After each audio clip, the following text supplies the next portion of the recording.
Hello विद्यार्थी मित्रों, Saraswat international academy में आप सबनु हार्दिक स्वागत है। आज આપણે ધોરણ 12 ગણિત વિષયના પ્રકરણ નંબર 5 લક્ષ્ય સાતત્ય અને વિકલનનો 15મો ભાગ જોવા જઈ રહ્યા છે। પાછલા વિડીયોમાં આપણે જેઈ 2019ના પ્રશ્નોની ચર્ચા કરી હતી। આજે આપણે તેના બાકીના વર્ષોમાં એટલે કે 2010 થી લઈને 2016-17-18 में क्या प्रश्न आवेला है तेना एक सेक्शन जोईए छे। बीजा विडियो में आपणे तेना बाकीना प्रश्नों पण उकेल जोईशुं। तो आज आपणे अमुक प्रश्न जोईए जे जेईई 2010 थी लईने 2018 सुधीमां पूछाया हता तेनी वात करीए। तो सौप्रथम आपणे प्रश्ननी चर्चा करवा जई रह्या छे ते जोईए। मारो सौप्रथम प्रश्न है कि जो f ए -1 थी 2 पर व्याख्यायित विधेय होय, r पर विकलनीय होय, જ્યાં f(0) બરાબર -1 અને f'(0) બરાબર 1 હોય અને g(x) બરાબર f કૌંસમાં 2f(x) વત્તા 2 આખાનો વર્ગ હોય તો g'(0) નું મૂલ્ય શું મળે તે શોધીને આપવાનું છે। ચલો વિકલ્પો જોઈ લઈએ। આના માટે શું કરવાના છે તો -2, 4, -4 અને 0।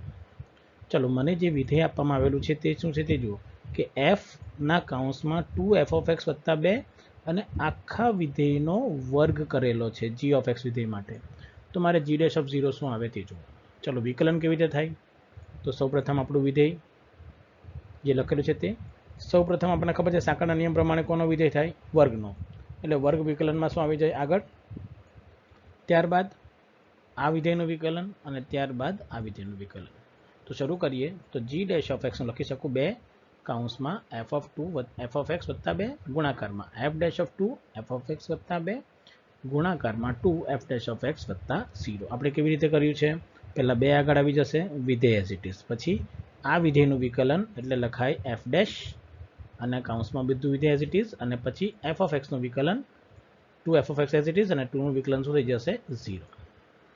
तो आ प्रमाणे तमे आनी गणतरी करी शको। हवे आपने कीधुं छे जे मूल्य शोधवानुं छे ते शुं छे g'(0) एटले के x बराबर 0 आगळ शुं थई जाय ते, तो आपणे x बराबर 0 मूकी दईए समीकरणमां तो आपणे मळशे g'(0) बराबर 2 कौंसमां 2f(0) वत्ता 2 गुणाकारमां f'(2) f(0) वत्ता 2 અને 2f'(0). चलो f'(0) નું મૂલ્ય 1 અને f(0) નું મૂલ્ય -1 મૂકી દઈએ તો આપણને મળશે g'(0) બરાબર 2 ગુણાકારમાં f(2) * -1 વત્તા 2 2 -1 વત્તા 2 f' અને 2 * 1। ચલો હવે અહીંયા આપણને ખબર છે f -2 વત્તા 2 એટલે અહીંયા 0 થઈ જશે, અહીંયા 2 - 2 એટલે અહીંયા 0 થઈ જશે, એટલે હવે થઈ જશે આ 2f(0) અને આ f'(0).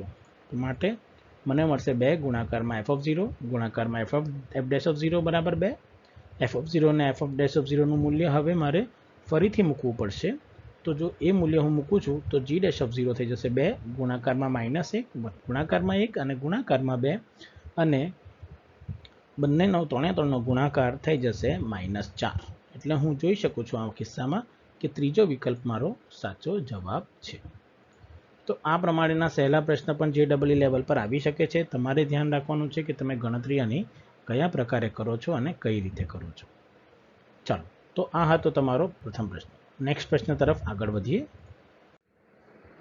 ચાલો નેક્સ્ટ પ્રશ્ન છે કે d2x/dy² નું મૂલ્ય કોના બરાબર થાય।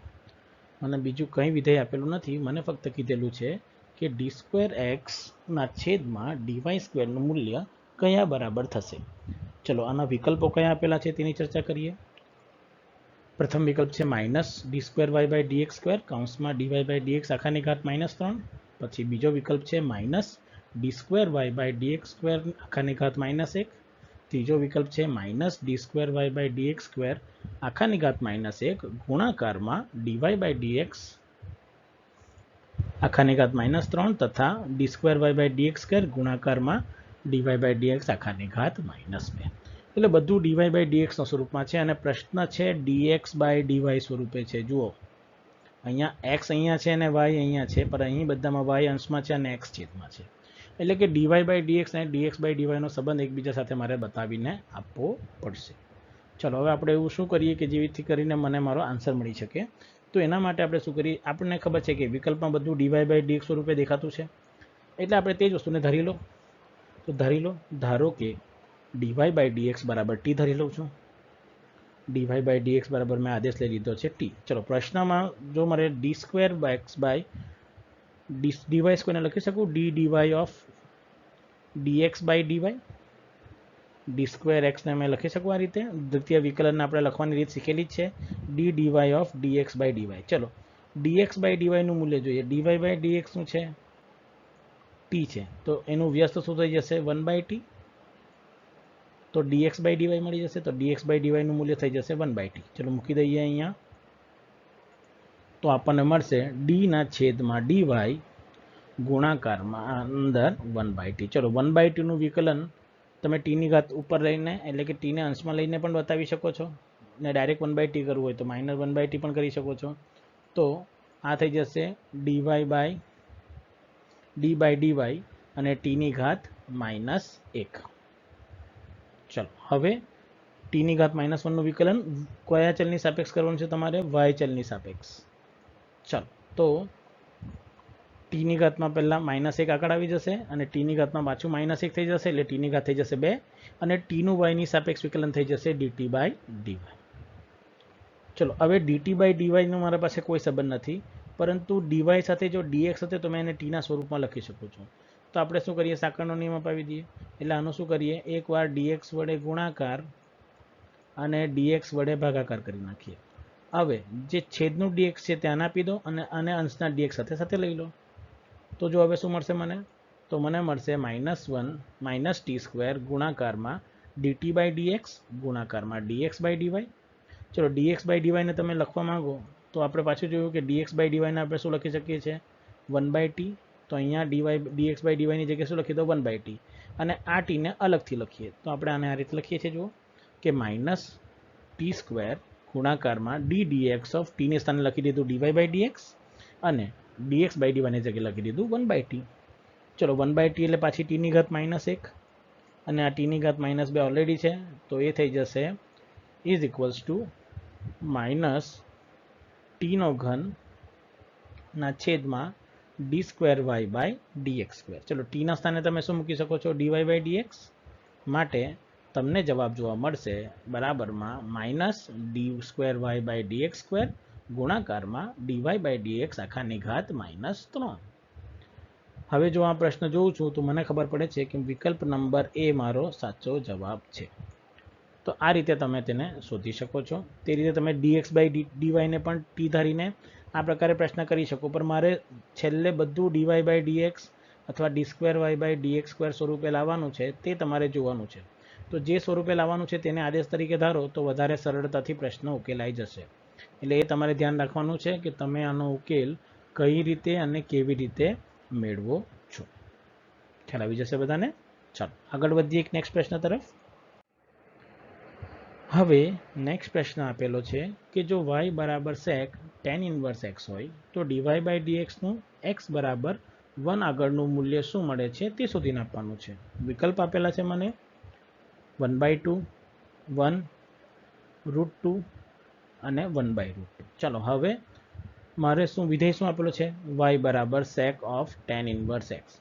તમે આને ડાયરેક્ટ પણ કરી શકો છો કે ડાયરેક્ટ વિકલન કરો તો sec x નું વિકલન sec x into tan x. એટલે તમે જો આનું વિકલન ડાયરેક્ટ કરો તો તમને એમ પણ લખી શકો કે dy બાય dx બરાબર sec into tan inverse x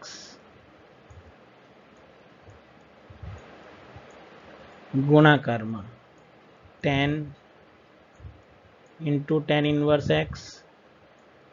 અને સેકન્ડના નિયમ પ્રમાણે મારે કોનું વિકલન કરવું પડે? tan ઇન્વર્સ x નું વિકલન કરવું પડે. તો tan ઇન્વર્સ x નું વિકલન શું થઈ જશે? ગુણાકારમાં 1/1 પ્લસ x સ્ક્વેર થઈ ગયું. હવે x બરાબર 1 મૂકતા તો આ થઈ જશે sec tan ઇન્વર્સ 1 એટલે π/4 થઈ જશે. એટલે આ થઈ જશે sec π/4 tan inverse of tan x થઈ જશે એટલે આ થઈ જશે 1 અને ગુણાકારમાં આ થઈ જશે 1/1 પ્લસ 1 એટલે 2. ચલો sec π/4 ની વેલ્યુ કેટલી છે? વર્ગમૂળ 2 ગુણાકારમાં 1/2 એટલે તમને જવાબ જોવા મળશે 1/2. તો આ એક ક્રિયા છે કે જેનાથી તમે તેનો ઉકેલ મેળવી શકો છો. પરંતુ જો તમે ડાયરેક્ટલી ટેન ઇન્વર્સ એક્સનું વિકલન નહીં કરવા માંગતા હોય તો સૌપ્રથમ ટેન ઇન્વર્સને સેક ઇન્વર્સમાં રૂપાંતર કરી નાખો અને ત્યારબાદ વિકલન કરો. તો તેના માટે શું કરીએ, કાટકોણ ત્રિકોણ બનાવી લો. ધારો કે આપણે આ રીતે કાટકોણ ત્રિકોણ બનાવીએ ટેન માટે. આપણે આ ખૂણાના સંદર્ભમાં આ ત્રિકોણ બનાવેલો છે. તો એક્સ એટલે એક ટેન ઇન્વર્સ એટલે સામેની બાજુ ભાગ્યા પાસેની બાજુ, એટલે કે એક્સના છેદમાં 1. તો આ થઈ જશે કર્ણ 1 પ્લસ એક્સ સ્ક્વેર.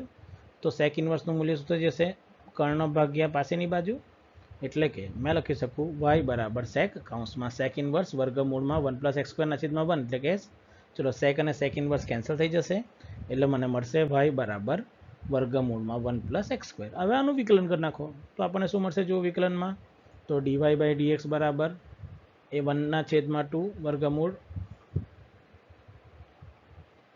વર્ગમૂળમાં શું થઈ જશે, ડીવાય બાય 2 વર્ગમૂળમાં 1 પ્લસ એક્સ સ્ક્વેર, અને અહીંયા શું મળશે આપણને કૌંસમાં 2x. હવે અહીંયાથી 2 કેન્સલ કરી નાખો એટલે આપણને જોવા મળશે ડીવાય બાય ડીએક્સ બરાબર એક્સના છેદમાં વર્ગમૂળમાં 1 પ્લસ એક્સ સ્ક્વેર, અને એક્સ બરાબર 1 મૂકી દેતા ડીવાય બાય ડીએક્સ એક્સ બરાબર 1 આગળ 1ના છેદમાં વર્ગમૂળમાં 1 પ્લસ 1 સ્ક્વેર, એટલે કે 1ના છેદમાં વર્ગમૂળ 2. તો આમાંથી તમે જે ક્રિયા કરો તે રીતે તમને તમારો જવાબ અહીંયા જોવા મળી જાય. તમે આ ડાયરેક્ટ ડીવાય બાય ડીએક્સ કરો તો આ રીતે કરી દેવાનું, ને ડાયરેક્ટ નહીં કરો તો તમે આ રીતે પણ કાટકોણ ત્રિકોણનું સાદુરૂપ આપીને વિકલન કરી શકો છો. તો તમારે ધ્યાન રાખવાનું છે કે તમે આવા પ્રકારના પ્રશ્નોનો ઉકેલ મેળવો ત્યારે કઈ પ્રક્રિયા કરો છો ને કઈ નથી કરતા. ચાલો આગળ વધીએ બીજા પ્રશ્ન તરફ. હવે નેક્સ્ટ પ્રશ્ન મને આપવામાં આવેલો છે કે જો x બિલોંગ્સ ટુ 0 to 1/4 હોય તથા ટેન ઇન્વર્સ 6x વર્ગમૂળ x ના છેદમાં 1 માઇનસ 9x ક્યુબનું વિકલન વર્ગમૂળ x ગુણાકારમાં g ઓફ x હોય તો g ઓફ x બરાબર શું થઈ જશે. એટલે કે મને કીધું છે કે આ વિધેય આખા વિધેયનું વિકલન આ મૂલ્ય થાય તો g ઓફ x વિધેય કયું આવે તે મારે અહીં શોધીને આપવાનું છે.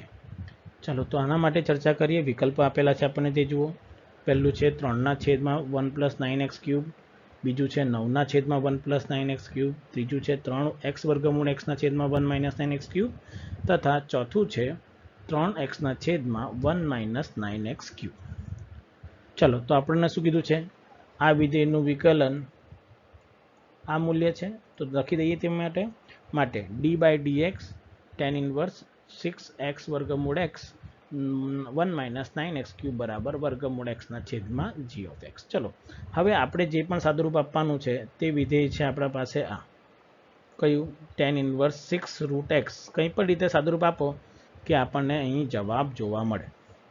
ચલો તો જો આપણે આમાં શું કરીએ, મેં એક સાદુરૂપ આપું છું ખાલી અંદરના વિધેયનું. 6x ને મારે લખવું હોય તો લખી શકું 3 2 ગુણાકારમાં 3 ગુણાકારમાં x અને તેના ગુણાકારમાં xની ઘાત 1/2 લખાય વર્ગમૂળવાળાને. ચલો આ બેનો આધાર સરખો એટલે સરવાળો થઈ જશે, એટલે આને લખી શકાશે 2 ગુણાકારમાં 3x આખાની ઘાત 1/2 પ્લસ 1 એટલે 3/2 થઈ જશે. એટલે અંશને મેં આ રીતે લખી શકું આ. ચલો હવે છેદની વાત કરું. છેદમાં છે મારા પાસે 1 માઇનસ 9x ક્યુબ. ચલો આનો મારે વર્ગમાં રૂપાંતર કરવું તો આને આ રીતે લખવું ચાલશે 1 માઇનસ 3x ની ઘાત 3/2 અને તેનો આખાનો વર્ગ શું થઈ જશે જુઓ પાછો. તો આ 2 કેન્સલ કરી નાખો તો તમને પાછો જવાબ જોવા મળશે. એટલે અંશ અને છેદને તમે xની ઘાત 3/2 અને 3ના સ્વરૂપમાં લખી દીધું. તો આપણે લખી દઈએ જુઓ અહીંયા. તો આપણને મળશે ડી ડીએક્સ ટેન ઇન્વર્સ. અંશમાં આવશે મેં કીધું તેમ 2 ગુણાકારમાં 3 xની ઘાત 3/2 અને છેદમાં આવશે 1 માઇનસ 3xની ઘાત 3/2 આખાનો વર્ગ બરાબર વર્ગમૂળ x g ઓફ x. ચલો હવે આ સૂત્ર શું થઈ ગયું જુઓ. આને થોડી વાર માટે જો તમે ટી ધારી લો તો મને કંઈક આવું મળે છે સૂત્ર જુઓ. ટેન ઇન્વર્સ 3xની ઘાતને તમે 3x ઘાતની 3/2 ને ટી ધારો તો ટેન ઇન્વર્સ 2t ના છેદમાં તમને શું મળ્યું 1 માઇનસ ટી સ્ક્વેર. આ તો ટેન ઇન્વર્સનું સૂત્ર છે મારા પાસે કયું ટેન ઇન્વર્સ 2નું. એટલે આ સૂત્ર શું થઈ જશે 2 ટેન ઇન્વર્સ ટીનું સૂત્ર બની જશે ડાયરેક્ટલી. ને ટીના સ્થાને તમારે શું લખવાનું છે 3xની ઘાત 3/2. તો આને આપણે લખી શકીએ હવે આ રીતે કે આ થઈ જશે d d x 2 tan inverse 3x આખાની ઘાત 3/2 ગુણાકારમાં x વર્ગ. હવે તમે સાદુરૂપ આપી ગયું છે એટલે વિકલન કરો. વિકલનમાં સૌપ્રથમ 2 એઝ ઇટ ઇઝ રહેશે કોનું વિકલન થશે tan ઇન્વર્સનું અને ત્યારબાદ સાંકળના નિયમ પ્રમાણે આ વિધેયનું વિકલન. ચાલો તો જો શું થઈ જશે વિકલનમાં. સૌપ્રથમ જે વિકલન થશે તેમાં મને મળશે 1/3x આખાની ઘાત 3/2 આખાનો વર્ગ ગુણાકારમાં પહેલા શું કર્યું આપણે જુઓ કે પહેલા 2 એઝ ઇટ રાખ્યું tan ઇન્વર્સ x નું વિકલન 1/1 + x² એટલે કે 1/1 અને આ x આખું છે તેનો વર્ગ ગુણાકારમાં 3 એઝ ઇટ ઇઝ 3/2 આગળ આવી જશે વિકલનમાં તો 3/2 આગળ આવી ગયું અને x ની ઘાત 3/2 - 1 એટલે શું આવી જશે 3/2 - 1 એટલે કે 1/2. ચલો હવે અહીંયાથી આ બે ને તમે કેન્સલ કરી શકો છો. 3 ગુણાકારમાં 3 9 થઈ જશે. x ની ઘાત 1/2 ને તમે વર્ગમૂળ x લખી શકો અને 3x આખાનો વર્ગને તમે 9x³ લખી શકો. ચલો તો હવે આ શું થઈ જશે જુઓ કે 9 વર્ગમૂળ x ના છેદમાં 1 + 9x³ બરાબર વર્ગમૂળ x ગુણાકારમાં g of x. હવે અહીંયા શું થઈ જશે જુઓ કે વર્ગમૂળ x કેન્સલ એટલે બાકીનું બચી ગયું તમારું વિધેય. માટે g of x બરાબર તમને શું જોવા મળશે જુઓ g of x બરાબર 9 ના છેદમાં 1 + 9x³ એટલે તમે વિકલ્પ પરથી જોઈ શકો છો કે બીજો વિકલ્પ તમારો સાચો જવાબ છે. તો આ પ્રમાણે તમે આ પ્રકારના પ્રશ્નોની ગણતરી સરળતાથી કરી શકો છો. ખ્યાલ આવી જશે બધાને. ચાલો આગળ વધીએ નેક્સ્ટ પ્રશ્ન તરફ. આ પણ એક અલગ અગત્યનો પ્રશ્ન છે. ચાલો નેક્સ્ટ પ્રશ્ન છે કે જો x બરાબર e² y plus e² y plus e² આ રીતે અનંત સુધી જતું હોય જ્યાં x નું મૂલ્ય 0 થી વધારે હોય તો dy/dx નું મૂલ્ય શું મળે. જો મને શું કીધું છે x e² y વત્તા પાછું e² y વત્તા પાછું e² આ રીતે અનંત સુધી જાય છે તો મને શું જોવા મળે છે તે જોઈ લો. તો વિકલ્પો શું આપેલા છે પહેલાથી જોઈએ. પહેલો વિકલ્પ છે x/1 + x, બીજો છે 1/x, ત્રીજો છે 1 - x/x તથા ચોથો વિકલ્પ છે 1 + x/x. સૌ પ્રથમ મારું વિધેય છે x બરાબર e² y વત્તા e² y વત્તા e² y થી અનંત સુધી આ પ્રક્રિયા ઘાતમાં જતી રહેશે. હવે આવા પ્રકારના વિધેયને આપણે સાબિત કે હવે અનંત સુધી વિકલન થોડી કરવા જવાના છે તો મારે ગમે તે રીતે dy/dx શોધવા માટે આ y ને અલગ કરવું પડે. ચલો આ y ને અલગ કરવા માટે આપણે એવું તો શું અંદર કરીએ કે જેથી મને ડાયરેક્ટ જવાબ મળી જાય. તો આપણે શું કરીએ તે જુઓ કે મેં આનું એક જૂથ બનાવું છું આટલા ભાગનું જૂથ. તો મેં આને એમ લખી શકું છું x ગુણાકારમાં e² y વત્તા e² y વત્તા e² x. હવે તમે જો ધ્યાનથી જુઓ છો તો આ જે આખું પદ છે તે તમને પાછું અહીંયા દેખાય છે. અનંતમાંથી તમે એક પદ ઓછું કરી નાખો તો કંઈ ફરક નથી પડવાનો. હવે આ પદ કોનું મૂલ્ય છે જુઓ x નું મૂલ્ય એટલે કે આ આખા કૌંસના સ્થાને તમે x મૂકી શકો છો. માટે x બરાબર શું મળશે e² y + x. ખ્યાલ આવી ગયો. હવે તો વિકલન સરળ થઈ જશે. હવે e² વિધેય છે એટલે તમે ડાયરેક્ટલી તો એને કંઈ કરી શકો નહીં એટલે તમારે શું કરવું પડે બંને બાજુ લઘુગણક લેવો પડશે. તો બંને બાજુ લઘુગણક લઈએ અને લઘુગણકની આધાર શું હોવો જોઈએ e. માટે log x બરાબર શું લખાશે x + y ગુણાકારમાં log e. હવે e આધારવાળો log દીધો છે એટલે આપણને ખબર છે કે આનું મૂલ્ય શું થઈ જવું જોઈએ 1 થઈ જવું જોઈએ એટલે કે આ 1 થઈ જશે અને મને શું જોવા મળશે વિધેય કે x + log x બરાબર x + y. હવે મને તો ખાલી y નું જરૂર છે કારણ કે dy/dx મેળવવાનો છે તો એના માટે શું ક્રિયા કરું આ x ને આ તરફ લઈ જાઉં છું તો y બરાબર મને શું જોવા મળશે જુઓ log x - x. હવે x ની સાપેક્ષ સરળ છે. હવે વિકલન કરી નાખો x ની સાપેક્ષ તો dy/dx log x નું વિકલન 1/x અને x નું વિકલન થઈ જશે 1. હવે શું કરી શકો તમે લસા લઈ લો. x ને તમે લસા તરીકે અહીંયા લઈ જાઓ તો આપણને શું જોવા મળશે જુઓ અહીંયા કે dy/dx બરાબર 1 - x/x. તો અહીંયા આપણને ખબર પડી ગયું જો dy/dx નું શું મળ્યું મૂલ્ય તો ત્રીજા નંબરનો વિકલ્પ મારો સાચો જવાબ છે. તો આ પ્રકારે તમે આવા પ્રશ્નોનો ઉકેલ મેળવી શકો છો. હવે નેક્સ્ટ વિડીયોમાં આપણે હજુ આપણા આગળના થોડાક પ્રશ્નો બાકી છે તે છેલ્લા પ્રશ્નોની આપણે ચર્ચા કરીશું અને એક છેલ્લો મુદ્દો વિકલનમાં આવશે તેની પણ ચર્ચા આપણે નેક્સ્ટ વિડીયોમાં કરીશું. તો આ વિડીયો જોવા બદલ આપ સૌનો ખૂબ ખૂબ આભાર. Thank you very much.